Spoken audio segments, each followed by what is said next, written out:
हमारे सबके फोन चालू है, कांग्रेस के हर विधायक के जो यहाँ जयपुर में उनके सबके बंद है। ऐसा क्या हो गया? बीजेपी के पास नंबर गेम ही तो नहीं बना। नंबर गेम बनता तो आपने सरकार तो गिराई दी थी। वो नंबर गेम पर फेल हो गए। बार बार कह चुके हैं, मैं फिर दोहराता हूं कि कांग्रेस का अपना झगड़ा, उस झगड़े को निपटाने में नाकामयाब होने के बाद बीजेपी पर तोहमत। देखिए, गृह विभाग भारत सरकार का इसलिए कूदा है कि कहीं ना कहीं भारत सरकार के नेताओं ने वहां जाकर रिक्वेस्ट की है कि हम फंस जाएंगे। स्पेशल ऑपरेशन ग्रुप राजस्थान के पास पूरे सबूत है, ऑडियो सही है। जो लोकेश शर्मा नाम का कोई व्यक्ति है जिसने इसको किया है और मुख्यमंत्री जी के ओएस जी बताए जाते हैं, उन्होंने बिल्कुल कानून की धज्जियां उड़ा के किया है, जिसका उन्हें अधिकार ही नहीं था। भाजपा के शासित प्रदेशों के अंदर जाकर के भाजपा की पुलिस और भाजपा की सरकार के मदद से ही शरण क्यों लेने के लिए जरूरत इन एमएलए को पड़ रही है। आज सबसे पहला प्रश्न ये है, मैंने पहले ही दिन कहा कि इस समस्या का समाधान जिस दिन भी होगा उस दिन फ्लोर टेस्ट के द्वारा ही होगा।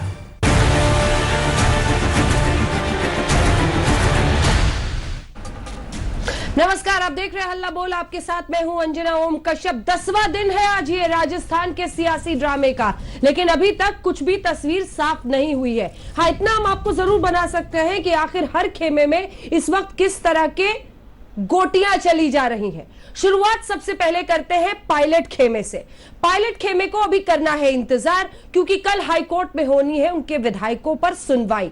दूसरी तरफ स्पीकर अगर कुछ भी कदम कुछ विधायकों पर उठा सकते हैं तो मंगलवार तक का इंतजार करना होगा। इधर गहलोत खेमा बुधवार तक फ्लोर टेस्ट की तैयारी में लगा हुआ है, लेकिन तीसरी तरफ एसीबी की जांच के जरिए किसी न किसी तरीके से गहलोत सरकार अब खुलकर पायलट खेमे को और बीजेपी को घेरने की तैयारी में आर पार की जंग करती हुई दिखाई दे रही है। जी हां, तभी एसआईटी की एक जांच टीम गठित कर दी गई है जो दूध का दूध और पानी का पानी करेगा। लेकिन इधर तो कांग्रेस का यह आरोप है कि गृह मंत्रालय भी इस पूरे मामले में कूद गया है। तो क्या यह सियासी लड़ाई अमित शाह वर्सेस अशोक गहलोत राजस्थान में बन गई है?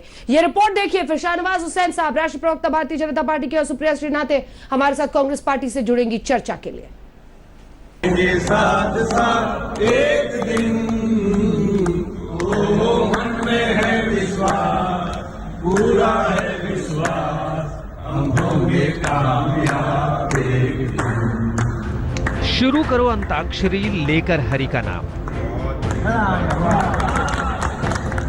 समय बिताने के लिए करना है कुछ काम। कुछ इसी अंदाज में जयपुर के होटल में कांग्रेस विधायक मस्ती में हैं।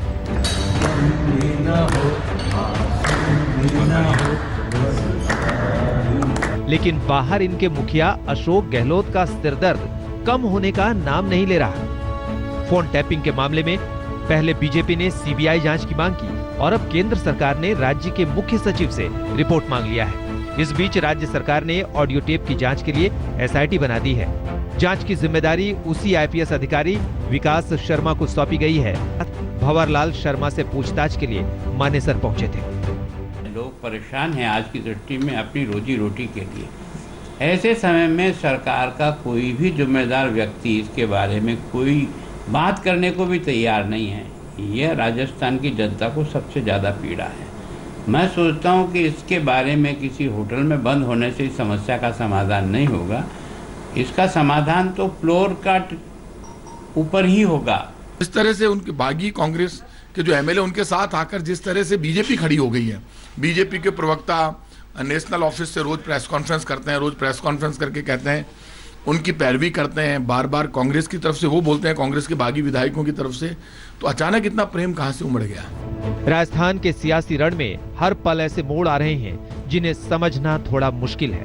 पहले एसओजी ने पायलट गुट के खिलाफ देशद्रोह का मामला दर्ज किया और जब तक इस बात का जवाब समझ में आता कि देशद्रोह केस कैसे बनता है, तब तक एसीबी यानी एंटी करप्शन ब्यूरो ने एंट्री मारी और भंवरलाल, संजय जैन और केंद्रीय मंत्री गजेंद्र सिंह शेखावत के खिलाफ केस दर्ज कर लिया।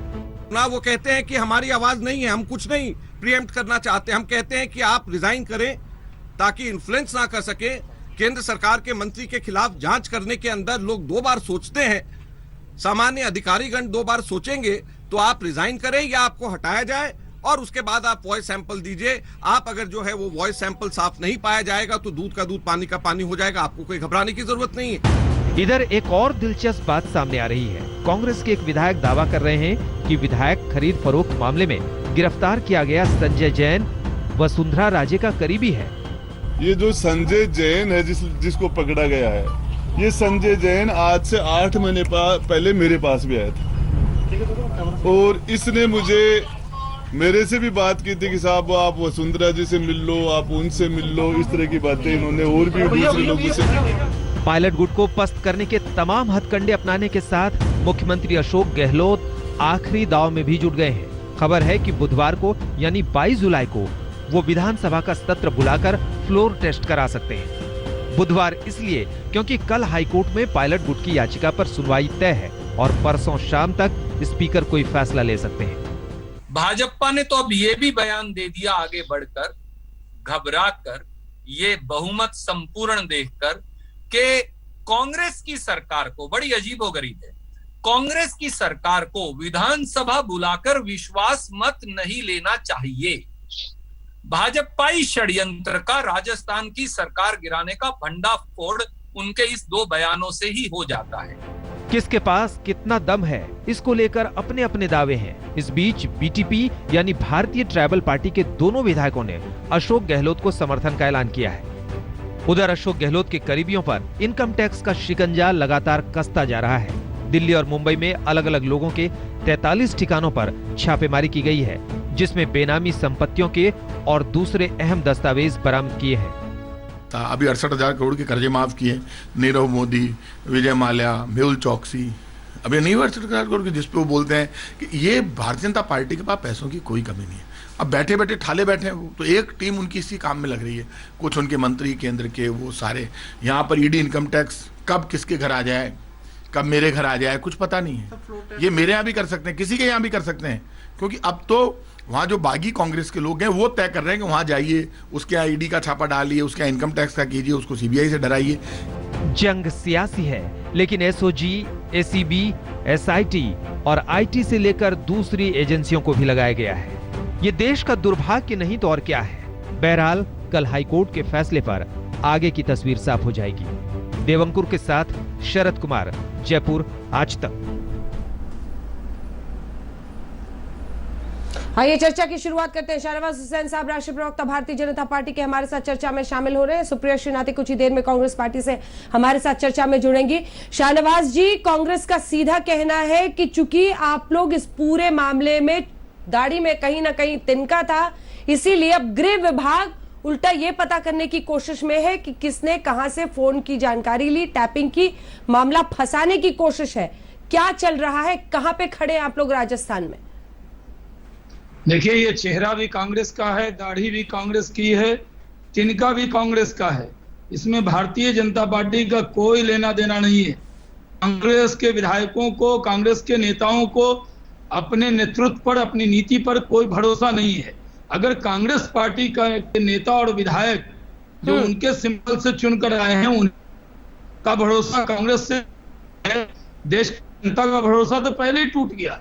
अगर वो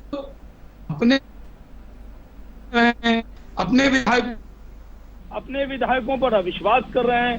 कोरोना की एक मजबूत लड़ाई देश में लड़ी जा रही है, सब राज्यों में।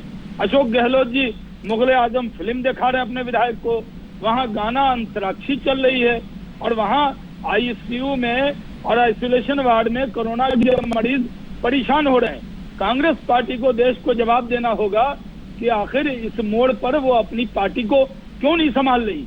और इल्जाम हर बार बीजेपी करा रही है, बीजेपी करा रही है। अच्छा, ठीक है, जब आप मिल कर रहे हैं, ओथ लें तो आप खुद ले लें।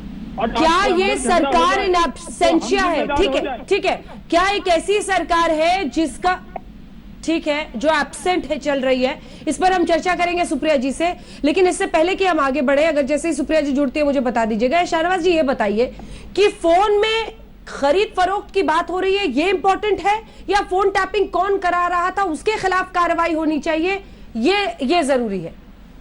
देखिए, एक जांच का विषय है कि ये फोन टैपिंग हुई है या फर्जी है, या किसकी ये हुई है, या किसकी इजाजत से हुई है।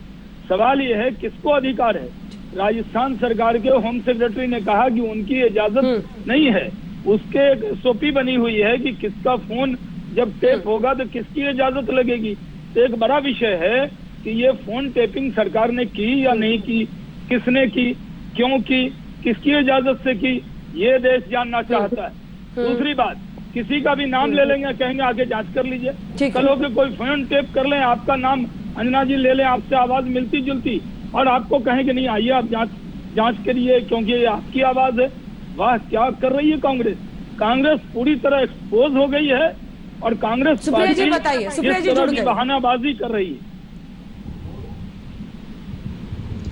ठीक है, दो सवाल है उनके। एक तो वो कह रहे हैं कि सही है टेप जी, और दूसरा वो कह रहे हैं सरकार इन एब्सेंशिया हो गई है, कोरोना से लेकर हर चीज में इतनी दिक्कत इस वक्त चल रही है और सरकार इन एब्सेंशिया है। दोनों पर आपका जवाब। मैं पहले, क्योंकि दो आंसर्स शाहनवाज भाई ने दिए, मैं पहले बात करना चाहती हूँ जो अभी वो कह रहे थे जब मैं ज्वाइन हुई।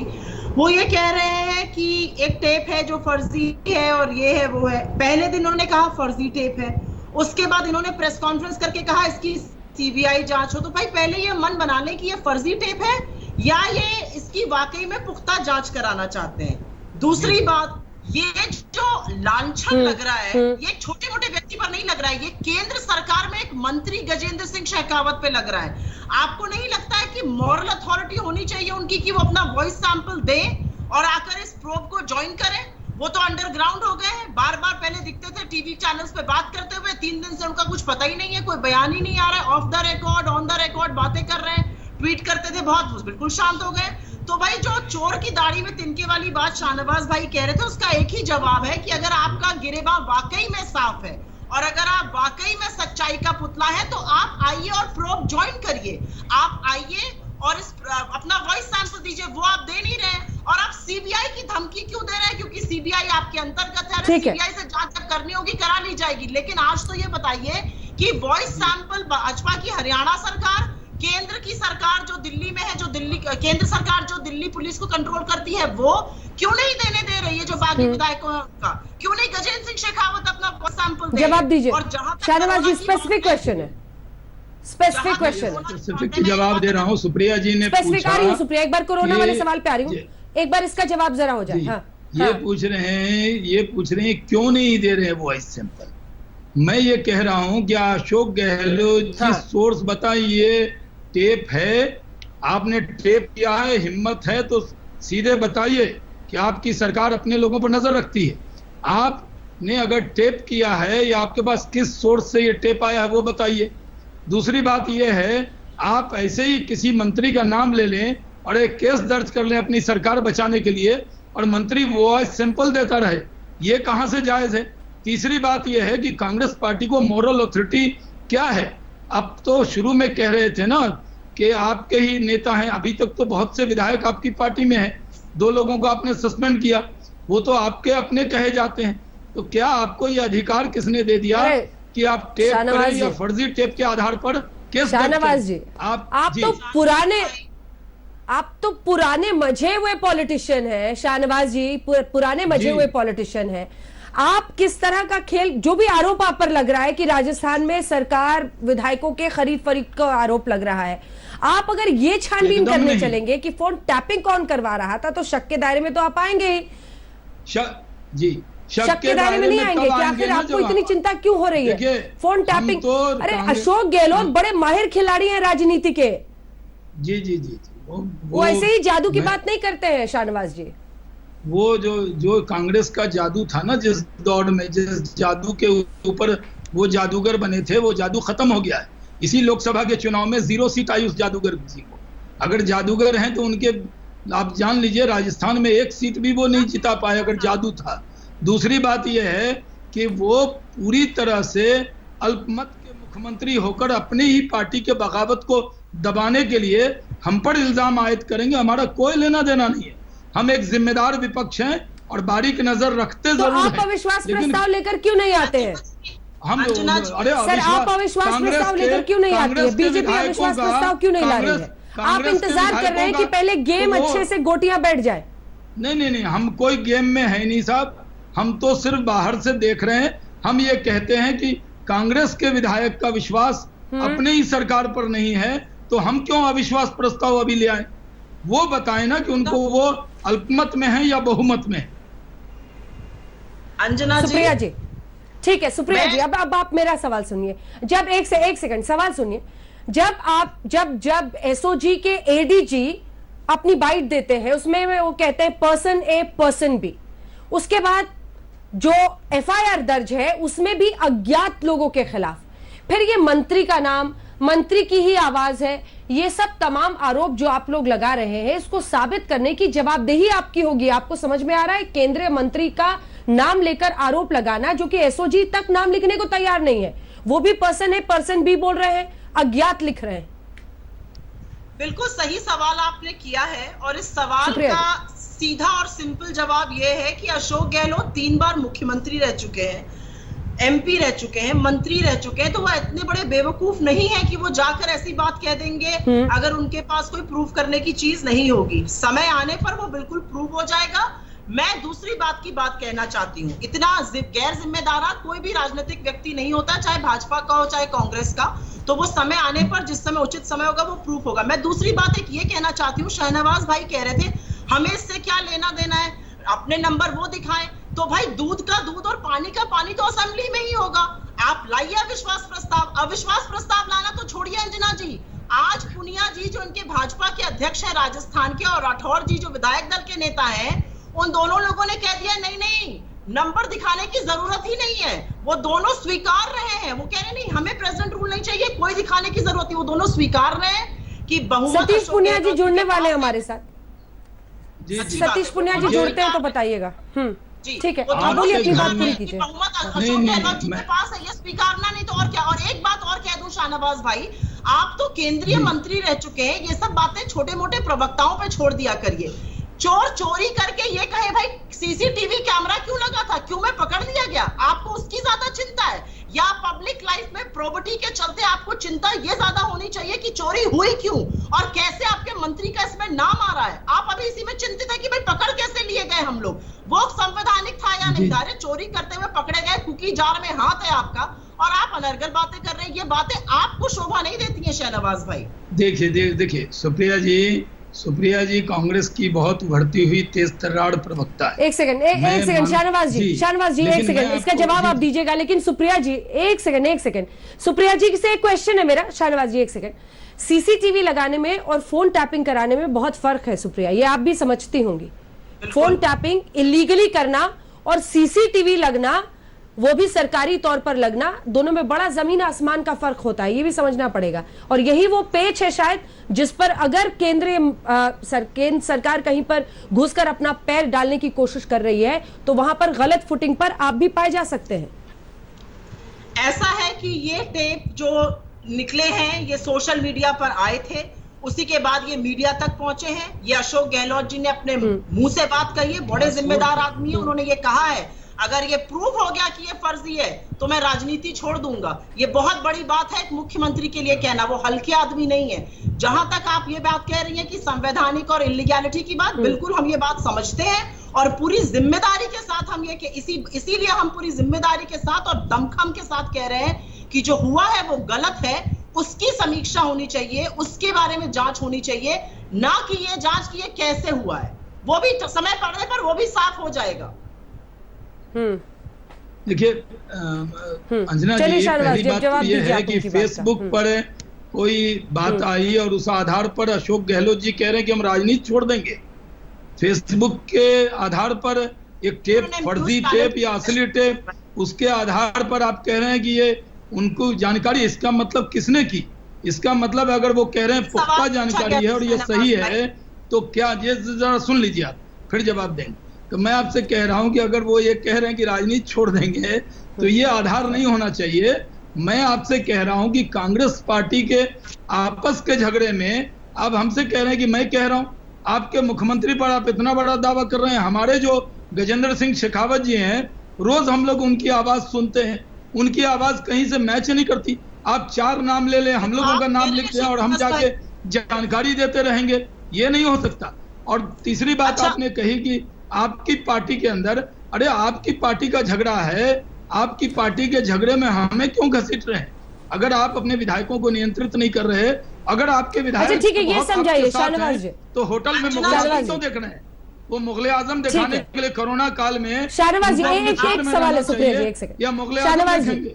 शाहनवाज जी शाहनवाज जी, राजस्थान पुलिस और एसओजी जांच करे तो जांच के लिए वॉइस सैंपल नहीं देंगे, सीबीआई जांच करेगी तो वॉइस सैंपल दे देंगे।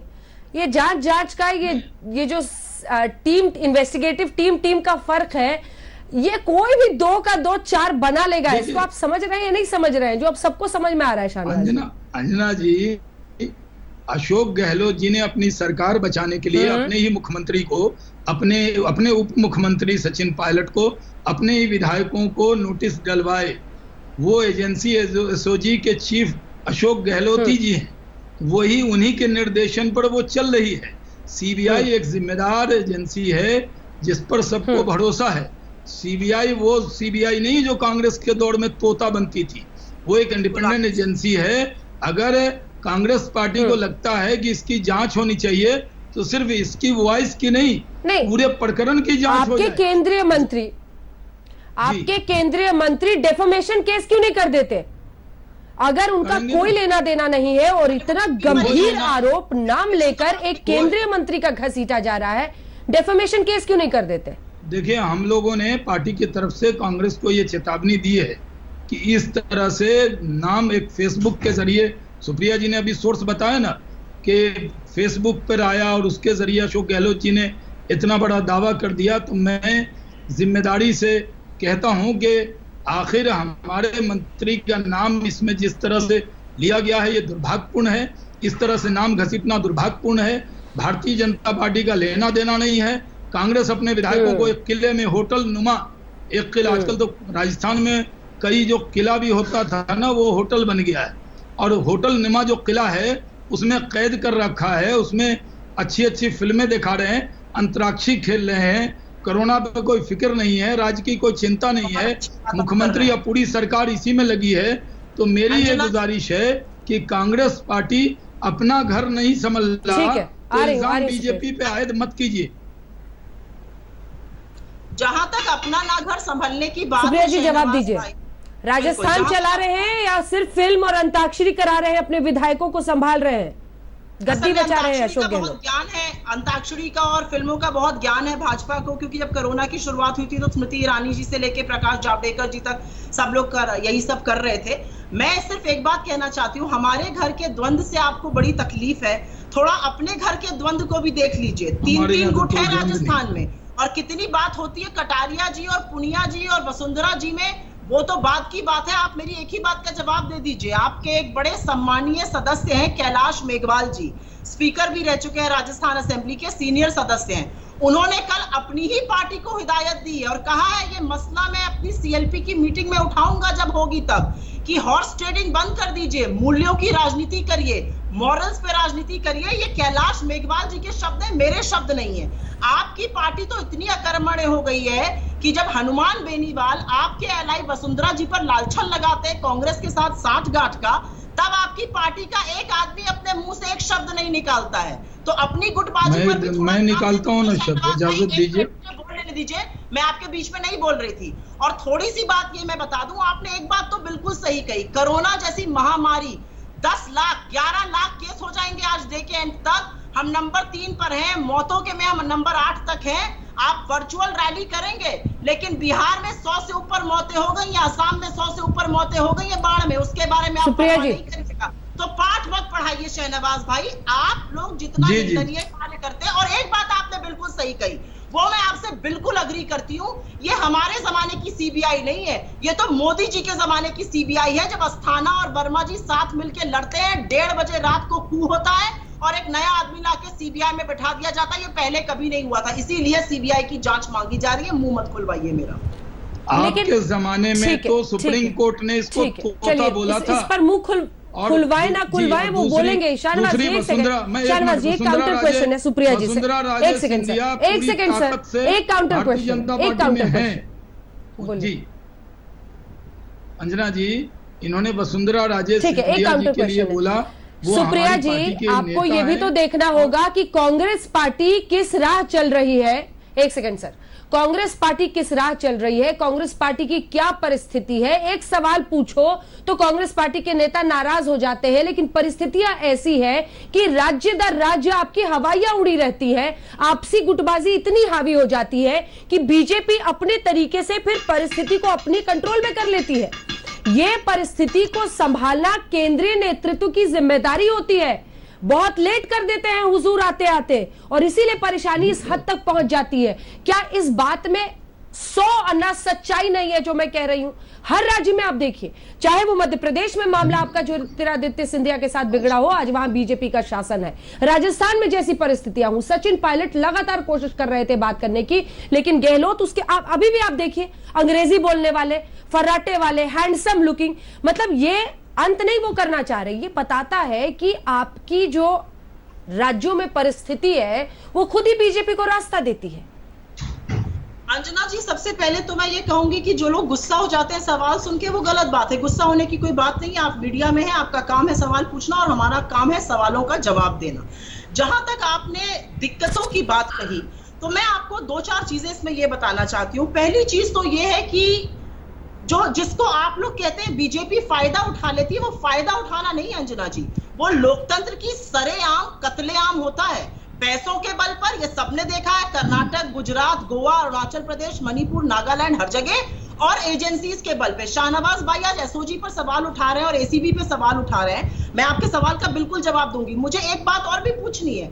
आज मुझे ये बताइए कि आईटी डिपार्टमेंट और ईडी डिपार्टमेंट एकदम से इतना सक्रिय क्यों हो गया है? उनको क्या लेना देना? एकदम से रेडें शुरू हो गई राजस्थान पर। आज हरियाणा की पुलिस और दिल्ली की पुलिस हमें वॉइस सैंपल नहीं लेने देती है। आज कर्नाटक में भाजपा की सरकार सचिन पायलट जी के साथ उनके मंत्रियों, उनके एमएलएस को वहां पर बुलाने और मेहमाननवाजी के लिए तैयार है। ये कोई अवसरवादी नहीं है, ये लोकतंत्र की सरेआम बेदहाड़े हत्या है। लेकिन जहां तक आपका सवाल था, ऐसा पर किसी होटल मालिक पर रेड हो, एक सेकंड सुप्रिया जी, किसी होटल मालिक पर रेड हो तो इससे कांग्रेस को क्या परेशानी है? किसी होटल मालिक पर रेड कर रहे हैं ना, कांग्रेस के नेता पर थोड़ी रेड कर रहे हैं। अगर ये होटल के मालिक आपके मुख्यमंत्री से करीबी है तो इसमें तो होटल मालिक का रेड है। इसमें कांग्रेस ये क्यों कह रही है कि आईटी और ईडी वाले पीछे पड़ गए हैं? ये तो होटल मालिक पर रेड है ना। अंजना जी, जिस दिन सवेरे अशोक गहलोत जी प्रेस कॉन्फ्रेंस करके इसका खुलासा करते हैं, उसी दिन उनके 2 करीबी लोगों पर रेड होती है। ये एजेंसीज का अगर दुरुपयोग नहीं है तो और क्या है? इस पे मैं और ज्यादा कुछ नहीं कहूंगी, क्योंकि ये मामला कोर्ट में अभी एक होटल मालिक मुख्यमंत्री का करीबी क्यों है? होटल का मालिक मुख्यमंत्री, एक होटल मालिक मुख्यमंत्री का करीबी क्यों है? वो जो 2 लोगों पर और रेड हुई है वो मुख्यमंत्री के करीबी हैं। और आपको अगर टाइमिंग से दिक्कत नहीं है तो इसमें मेरा कोई लेना देना नहीं है, लेकिन हमें ऐसा लगता है कि टाइमिंग क्वेश्चनेबल है इसमें। जहां तक आपने सवाल उठाया था कि कुछ दिक्कतें हैं कांग्रेस पार्टी में, कांग्रेस एक मोनोलिथिक पार्टी नहीं है। भाजपा एक आदमी के रिट पर, एक आदमी के चलती है। हमारी जो पार्टी है वो मोनोलिथिक पार्टी नहीं है, वाइब्रेंट पार्टी है, एक वाइब्रेंट पॉलिटिकल सिस्टम से उठकर आई है। इसमें दिक्कतें हो सकती हैं। दिक्कतों का मतलब ये नहीं होता कि आप दरवाजा खोल के बाहर चले जाइए। दिक्कतों का मतलब होता है आप घर पे रह के अपनी समस्याएं सुलझाइए। और जहां तक आपने कहा नेतृत्व की बात, नेतृत्व ने बहुत यंग टैलेंट को नर्चर किया है। ये जिन लोगों का आपने नाम बोला है, वो शीर्ष नेतृत्व की वजह से ही 26 साल में एमपी बने और 30 साल में कैबिनेट में मंत्री बने थे। ज्योतिरादित्य सिंधिया को 15 साल में 8-8 प्रमोशन मिले थे। कम लोगों के साथ राजनीतिक दलों में ऐसा होता है। तो कहीं पर 1-2 लोगों का नाम लेकर जरूरी है ये भी समझा जाए कि अगर एक आरपीएन सिंह और सुष्मिता देव और राजीव सातव जैसे लोग भी इस पार्टी में हैं, तो ये अप्रिशिएट करना पड़ेगा कि हम भी यंग टैलेंट को करते हैं। मैं तो पलट के ये पूछ सकती हूँ, आ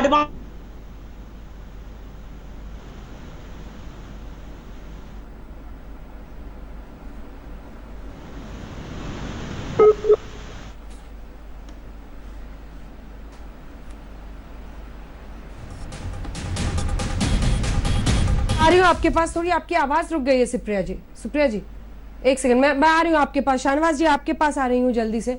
देखिए आप उनकी बातों का भी जवाब दीजिए, लेकिन कुल मिलाकर बीजेपी को यह समझना पड़ेगा, आज राजस्थान के सियासी ड्रामे का 10वां दिन है।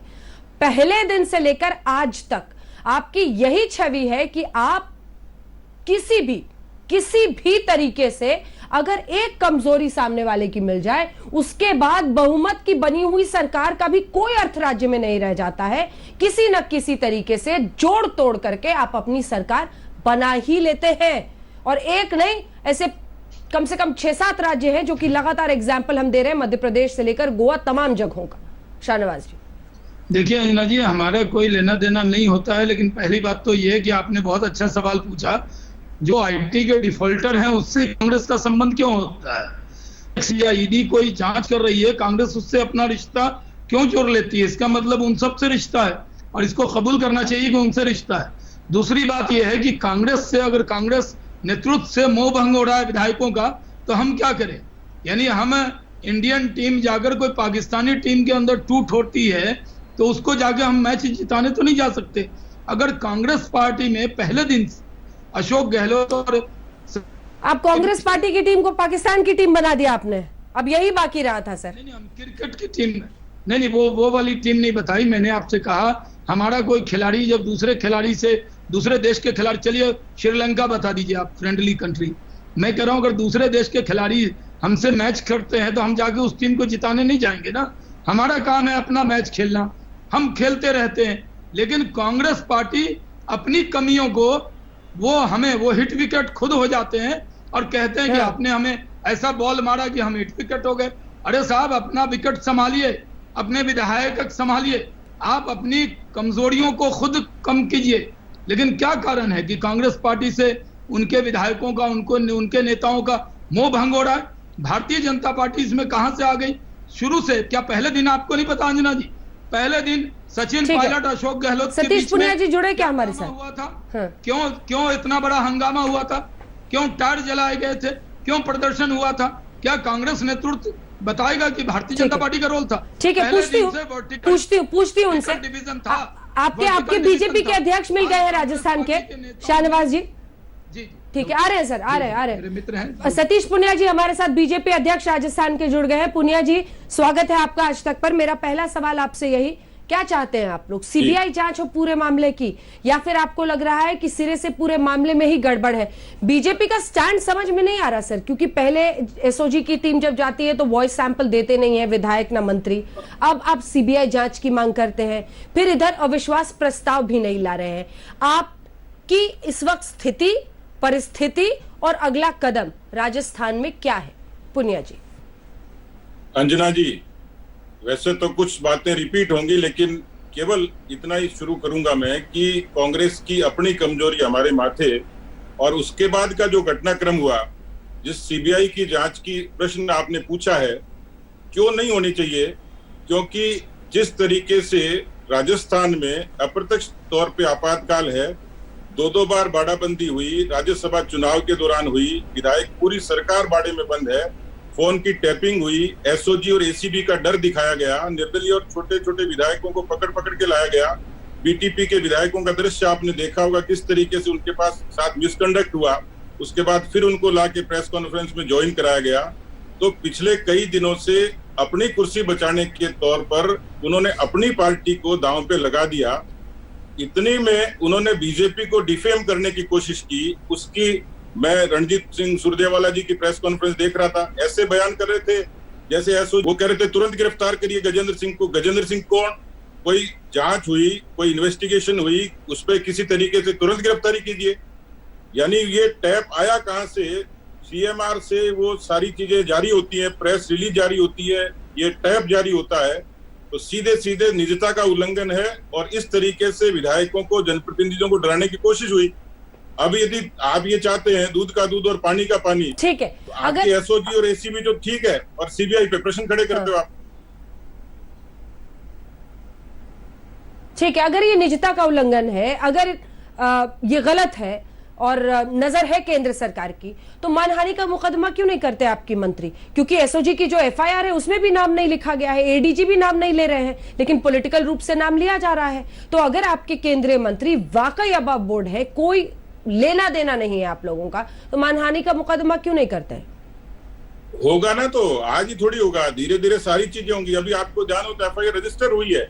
ये जो लोकेश शर्मा जो चीफ मिनिस्टर का ओएसडी है, जिसके यहाँ से ये फोन टैप जारी हुआ है, उसके खिलाफ अशोकनगर थाने में एफआईआर जारी होगी, शुरुआत हो गई। मुख्यमंत्री के खुद के खिलाफ विशेषाधिकार हनन का प्रस्ताव आया है। तो ये तो शुरुआत है। अभी देखिए आगे आगे जिस तरीके से कंडक्ट करेंगे उसका मुकाबला करेंगे। हम क्या मना कर रहे हैं? वो यदि मानहानि करेंगे और तो अगर गहलोत, ठीक है, और गहलोत सरकार, ठीक है पुनिया जी, आप भी बोलते रहे हैं, कटारिया साहब भी बोलते रहे कि अल्पमत की सरकार गहलोत साहब चला रहे हैं और उधर फिल्में दिखा रहे हैं, कभी मुगले आजम दिखाते हैं, कभी अंताक्षरी खिलाते हैं। तो फिर आप लोग को राजस्थान की अगर फिक्र है, आप अविश्वास प्रस्ताव क्यों नहीं जल्दी से लाते हैं? देखिए, कमजोरी उनकी, अल्पमत उनका, साबित उनको करना है। आप एक ही बात बता दीजिए, पहले दिन उन्होंने कहा 109 लोग हैं। 109 लोग होते तो राजभवन में कभी की परेड हो चुकी होती। कल 102 की सूची जारी की है, वो भी कब? जब बीटीपी के 2 लोगों को वापस पकड़ के लेकर आए, और बीटीपी पहले तटस्थ होने का लेटर दे चुकी है। अभी तो ये सियासत और इस शतरंज का खेल चल रहा है। संख्या उनके पास आज भी नहीं है, उनको खुद को आशंका है। यदि ऐसा नहीं होता अंजना जी, तो सरकार पिछले 15 दिन से बाड़े में क्यों बंद होती? इस कोरोना के कालखंड में सारे काम हुए हैं। राजस्थान में गैंग रेप की घटनाएं हुई हैं, टिड्डी का हमला किसानों पर हुआ है, जिस तरीके से वहां पर फुटबॉल खेली जा रही है, कैरम खेला जा रहा है, इटालियन डिश बनाई जा रही है। राजस्थान की जनता जवाब मांगती है, मंत्री और विधायक हैं कहाँ? और यदि ये डर नहीं होता तो फिर बाड़े में बंद खोल दीजिए। ठीक है, चलिए, दूध का दूध पानी का पानी होना, एक मुहावरा पिछले कई दिनों से हम लोग लगभग 10 दिन से राजस्थान में सुन रहे हैं, उसके लिए लगता है पुनिया साहब अभी थोड़ा और इंतजार करना होगा। लेकिन कुछ तो मामला है जिसमें फ्रंट फुट पर आप भी बैटिंग करते हुए नहीं दिख रहे हैं, इसीलिए कई सारे सवाल खड़े हो रहे हैं। अगर सरकार अल्पमत में है तो विश्वास प्रस्ताव आप ला सकते हैं। अगर एक मंत्री का नाम जबरन डाला जा रहा है, कीचड़ में उछाला जा रहा है, तो मानहानि का केस होना चाहिए। तीसरी तरफ अगर वाकई फोन टैपिंग और निजता का हनन हुआ है तो फिर केंद्र सरकार इस मामले पर क्या कर रही है, इस पर नजर रहेगी। क्योंकि गहलोत कोई बड़े मजे हुए माहिर खिलाड़ी हैं, उनको भी पता है किस कदम पर कहां क्या करना है, और उसमें इस वक्त वो जिस तरह से आगे बढ़ रहे हैं उस पर हमारी नजर बनी रहेगी। लेकिन एक और धन्यवाद आपका पुनिया साहब हमारे साथ जुड़ने के लिए। हमारे साथ शाहनवाज जी और सुप्रिया जी बने हुए हैं, लेकिन एक खबर आप दोनों भी सुन लें जो इस वक्त आ रही है, जल्दी से अपने दर्शकों को दिखा दें। एनसीपी सुप्रीमो शरद पवार ने मोदी सरकार पर निशाना साधा है। उन्होंने कहा है कुछ लोगों को लगता है कि राम मंदिर बनाने से कोरोना भाग जाएगा। जी हां, शरद पवार का ये बड़ा बयान जो इस वक्त हम आपको सुना रहे हैं। शरद पवार ने सीधा हमला किया है नरेंद्र मोदी का। हालांकि याद रखिए, चाहे वो कोरोना के खिलाफ परिस्थितियां हो, भारत चीन का मसला हो, विवाद हो, कई जगहों पर नरेंद्र मोदी पर सीधा हमला करने से बचते रहे शरद पवार। उन्होंने यहां तक कह दिया कि राष्ट्र का जब मामला हो, पड़ोसी मुल्क से सरहद का मामला हो, तो सरकार के साथ ही चलकर विपक्षी पार्टियों को चलना चाहिए। लेकिन इस मुद्दे पर वो घेर रहे हैं सरकार को। इकोनॉमिक फ्रंट पर उनका सीधा कहना है कि अर्थव्यवस्था को लेकर जिस तरह के कदम उठाने चाहिए वो फिलहाल नहीं उठाए जा रहे हैं। एनसीपी सुप्रीमो ने मोदी सरकार पर निशाना साधा है, कहा है कि कुछ लोगों को लगता है राम मंदिर बनने से कोरोना हार जाएगा। हमें अपनी प्राथमिकता तय करनी होगी, ये तय करना होगा कि महत्वपूर्ण क्या है। शरद पवार ने कहा कि सरकार को देश की आर्थिक हालत पर ध्यान देना चाहिए। हम आपको बता दें कि प्रधानमंत्री मोदी 5 अगस्त को भूमि पूजन के लिए अयोध्या जा रहे हैं। तो शायद इन तमाम मुद्दों को जोड़ते हुए शरद पवार का ये कटाक्ष, सुन लीजिए वो क्या कह रहे हैं, फिर चर्चा आगे लिए चलेंगे।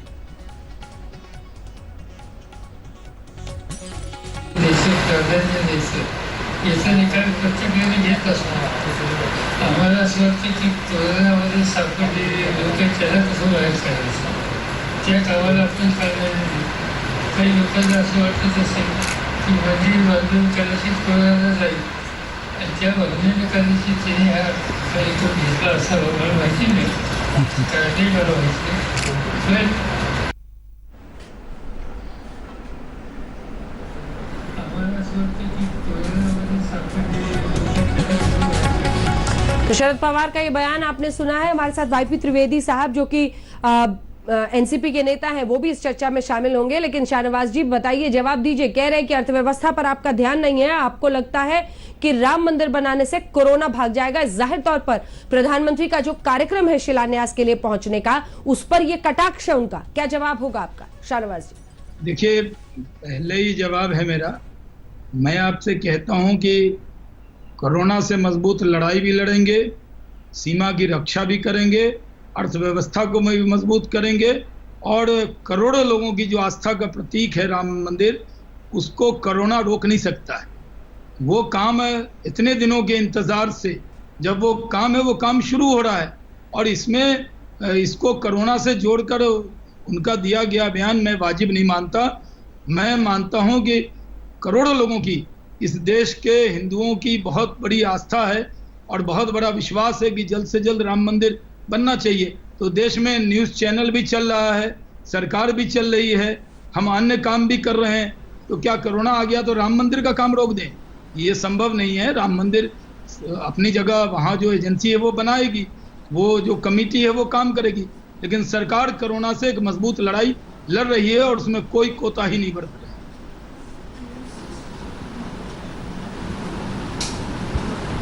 वाईपी त्रिवेदी साहब जुड़े हैं हमारे साथ, तो फौरन मुझे बताइएगा सुप्रिया जी, ये जो कह रहे हैं इस वक्त शरद पवार, क्या आप भी उससे इत्तेफाक रखते हैं? जाहिर तौर पर प्रधानमंत्री का जो राम मंदिर का दौरा है शिलान्यास का, उस पर उनका कटाक्ष है। वो कह रहे हैं कुछ लोगों को लगता है राम मंदिर बनने से अर्थव्यवस्था ठीक हो जाएगी और कोरोना भाग जाएगा। सुप्रिया जी, ये शरद पवार जी का बयान है, इस पर मैं कोई टिप्पणी नहीं करना चाहती हूँ। एक कमेटी बनाई गई है जो राम मंदिर बनाएगी, हजारों लोगों की आस्था का प्रतीक है, उसका अपना काम होना चाहिए। इसका राजनीतिकरण करना मुझे लगता है गलत होगा। लेकिन जहां तक इकोनॉमी की उन्होंने बात करी है, ये तो 100% सच्ची बात है कि इस सरकार की प्राथमिकताओं में इकोनॉमी कहीं है ही नहीं। आज अगर मनरेगा ना होता तो गांव में लोगों का क्या हाल होता, खाद्य सुरक्षा ना होता तो लोगों को खाने को कहां से मिलता। आज बेरोजगारी अपनी चरम सीमा पर है।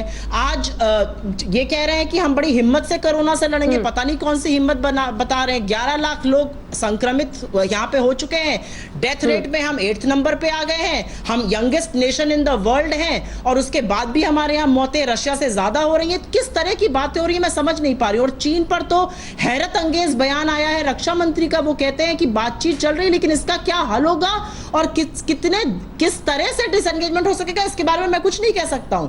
ऑलमोस्ट उन्होंने अपने हाथ उठा लिए। तो मैं समझ नहीं पा रही हूं कि किस तरह से शहनवाज जी अपना सीना ठोक के कह रहे हैं कि सब कुछ बहुत अच्छा और बहुत बढ़िया से कोरोना से लड़ाई हो रही। कोरोना की लड़ाई में हम पूरी तरह से विफल हैं और उसके चलते अर्थव्यवस्था बुरी तरह से चरमरा चुकी है। कल मेरा चश्मा टूट गया था, कनॉट प्लेस तक जाना पड़ा। 80% दुकानें बंद पड़ी हुई हैं। राजधानी दिल्ली में, छोटे शहरों में क्या हो रहा होगा ये तो भूल ही जाइए आप। ठीक है, मैं इस पर लौटूंगी। वैसे कल सैटरडे था, ठीक है, संडे को तो कई दुकानें सीपी में वैसे बंद रहती हैं। जल्दी से चलते हैं, हमारे साथ वाईपी त्रिवेदी जुड़ गए, एनसीपी के नेता। त्रिवेदी साहब जल्दी से जवाब दीजिए। शरद पवार ने कहा है, एक सेकंड, शरद पवार कह रहे हैं कि राम मंदिर बनने से कोरोना नहीं भाग जाएगा, तो क्या उनका कटाक्ष प्रधानमंत्री पर है, ए क्योंकि वो शिलान्यास के लिए जा रहे हैं, या फिर शरद पवार ये चाहते हैं कि कोरोना को अगर से लड़ाई लड़नी है तो राम मंदिर का काम रुक जाना चाहिए? क्या कहना चाह रहे हैं वो? और अर्थव्यवस्था को लेकर उन्होंने बड़ा हमला किया है मोदी सरकार पर, इस पर आप क्या कहेंगे? राम मंदिर तो आस्था का सवाल है, वो अपनी अपनी जगह पे लोगों की आस्था रहती है। मगर आप आर्थिक स्थिति के बारे में मुझे पूछे तो मैं मानता हूं कि बहुत चीज करनी चाहिए थी, अपने को करना चाहता था मगर हुआ नहीं है। मैंने मेरे फेसबुक मैसेज में लिखा था कि अपन पहले से नक्की क्या होता। किसको लगता है कि राम मंदिर बनाने से कोरोना भाग जाएगा? ठीक है, पहले मुझे ये समझाइए, जब वो कह रहे हैं किसको लगता है ऐसा देश में कि राम मंदिर बनाने से कोरोना भाग जाएगा? राम मंदिर बनाने से या नदी किनारे जाके तपस्या करने से कोरोना भागने वाला है नहीं। कोरोना का इलाज अलग है, वो क्षेत्र अलग है। किसको लगता है कि भाग जाएगा? मैं त्रिवेदी साहब सवाल का तो जवाब दीजिए ना सर, आप उसका विश्लेषण कर रहे हैं। मैं आपसे एक सिंपल सवाल पूछ रही हूँ। शरद पवार जी ने कहा कि कुछ लोगों को लगता है कि राम मंदिर बनने से कोरोना भाग जाएगा, किसको लगता है कि राम मंदिर बनने से कोरोना भाग जाएगा?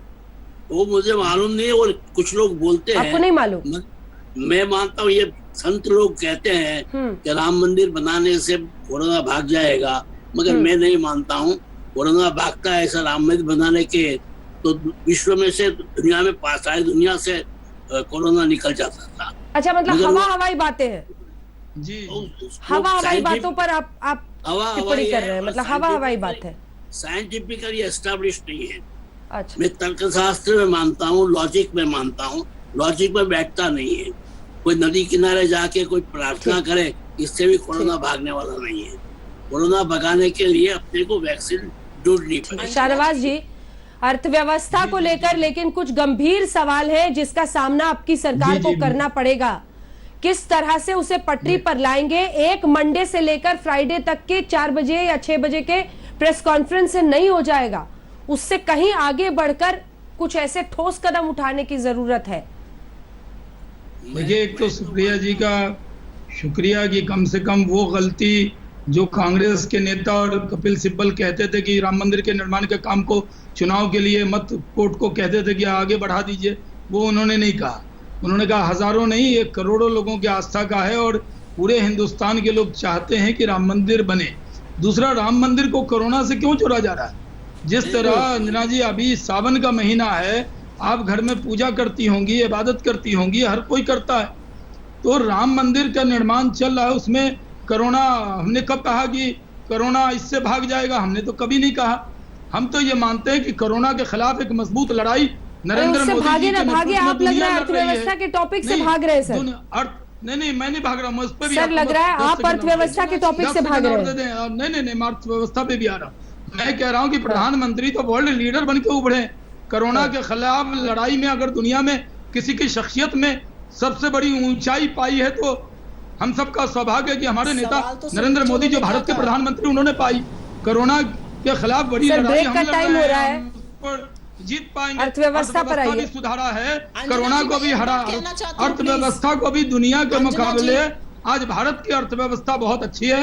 आज भारत में एक्टिविटी भी शुरू है, कोरोना से लड़ाई भी लड़ रहे हैं, और जो आत्मनिर्भर भारत पैकेज दिया उससे पूरे देश के अंदर एक अच्छा संदेश गया है। इसलिए आप लोग इस तरह दुष्प्रचार कीजिए भारत का और भारतीयों का मनोबल गिराती रहिए आप लोग, लेकिन कांग्रेस पार्टी के रोज बोलने से भारत की अर्थव्यवस्था खराब नहीं होगी।